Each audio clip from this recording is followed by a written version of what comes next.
Very good afternoon. Today we are going to discuss about 20 EC 606 IoT in agriculture engineering. So we have 5 units. From this I am going to discuss about unit 1.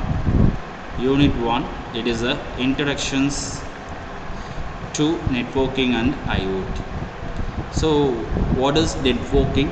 What are the topologies and network reachability, and then OSI layer and link layer addressing and the network layer addressing. And second part is going to be discuss about IoT and IoT architecture and how this particular IoTs is going to be used in agriculture. So these are all the first unit topics. Now we are going to discuss about OSI layer. So what is OSI layer? So it is a open system interconnections. So how many layers we are going to use this OSI layer?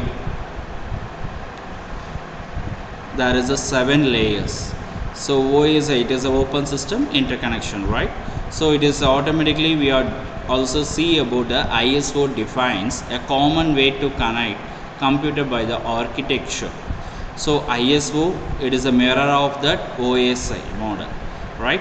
So we are just used for a framework, how much data is going to be taken part in a certain conditions and how we are going to use this particular condition to the receiver. So what is the length and how the cable is going to be handled that, and what is the internet connections. So that and all we are going to discuss in this OSI layer. So we are just use this from the bottom up: physical layer, data layer, and network layer, and transport layer, session layer, and presentation layer, and application layer. So how we are going to remember this particular layer means, just remember this particular sentence: please do not touch Steve's pet alligator. See that all the first word, please, P, and then do not, D, not, N, and then your Steve's pet alligator, S for a session, and then pet, P for a presentation, and alligator, A for a application. So this and all, if you remember this particular sentence means, you can easily remember this layer. So you can see this one by one, and then this is a diagram of this layer.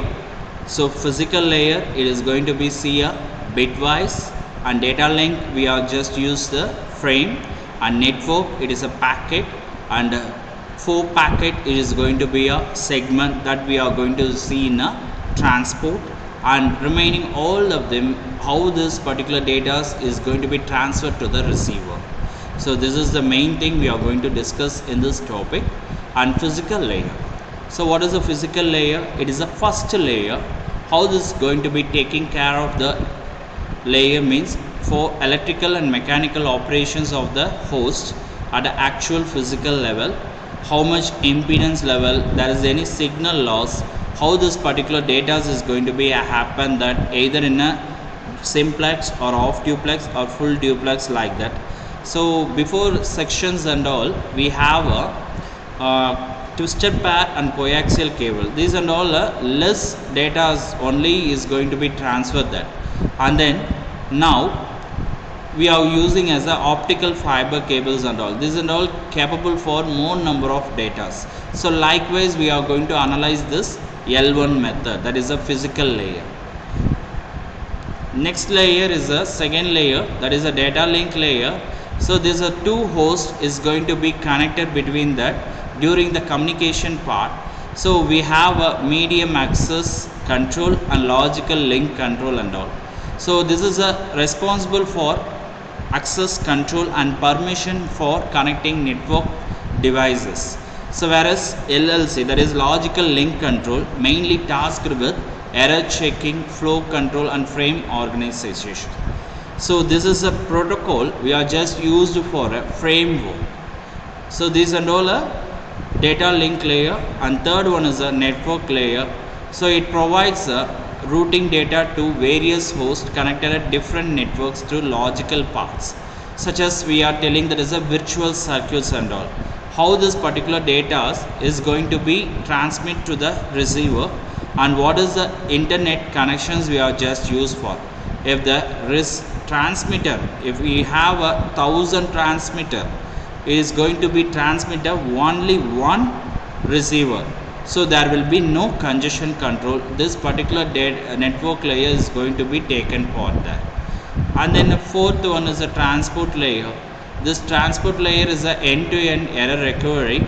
So if the data is not acknowledged properly, and then if the data is having any loss, so this particular transport layer only, they are going to resend the data and then taken back to the originally to the acknowledgement. The receiver has taken all the data, means that receiver port has to be acknowledged by defaultly. Otherwise, the transmitter has assumed that there is no data is going to be transmitted to the receiver. So that is the transport layer has to be taken for this. And session layer, this is the fifth one. It is a full utilization during the operations such as remote procedure calls and remote sessions. We are just used for each data, they have a session and timed out that. This particular sessions we are going to use means that for 1 second and 1 minute means that all the data is going to be transmitted. Otherwise, it is going to be cut off, and then all the data again it will be come back to that receiver. So if we do this particular session means there will be no loss of data. And then sixth layer is a presentation layer. So this is a syntax layer. It is going to be taken that data's representations only. So this is a encryption and decryptions model. So it is going to be see that authentications and the secure purpose for this. And finally that application layer, the all the data if that happen means that particular data is going to be transferred the file and then emails. So all the privacy and then secure things, it will be happen in this particular application layer. So if you have familiar this application layer and then a presentation layer means you are going to build all this entire setup and all. Thank you.